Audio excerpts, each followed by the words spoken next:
Halo semuanya, kami dari kelompok 6 akan menjelaskan tentang masa demokrasi terpimpin pada tahun 1959 sampai 1965.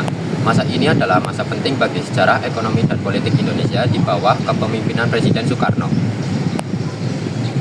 Pada masa ini, sistem pemerintahan berubah menjadi demokrasi liberal, menjadi demokrasinya dipimpin langsung oleh Presiden. Sebelum masa demokrasi terpimpin, Indonesia masih menjalankan sistem demokrasi liberal. Namun sistem itu tidak stabil karena sering terjadi pergantian kabinet dan pertentangan antar partai politik.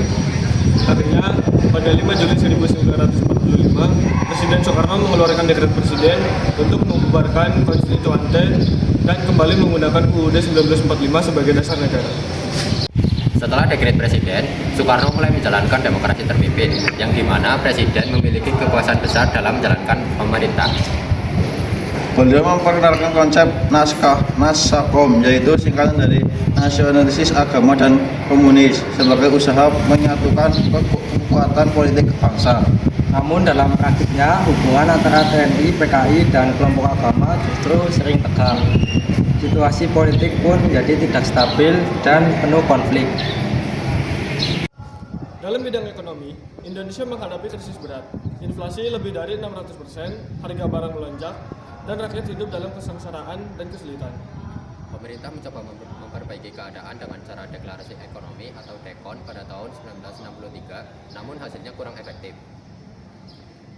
Walau begitu, Soekarno tetap bersemangat membangun proyek-proyek besar seperti monumen nasional seperti Monas, Gelora Bung Karno, dan Hotel Indonesia sebagai simbol kebanggaan Indonesia, bangsa Indonesia. Tegangan politik terus meningkat hingga akhirnya terjadi peristiwa G30 SPKI. Peristiwa tersebut menjadi akhir dari masa pemerintahan Presiden Soekarno dan menjadi awal masa Orde Baru di bawah kepemimpinan Presiden Soeharto. Dari masa demokrasi terpimpin, kita belajar pentingnya persatuan dan keseimbangan dalam kekuasaan di pemerintahan. Soekarno mengajarkan semangat nasionalisme dan cinta tanah air meskipun banyak tantangan.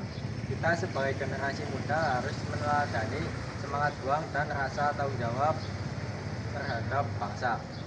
Terima kasih telah menonton video ini. Semoga video ini bermanfaat dan dapat menambah wawasan tentang sejarah Indonesia.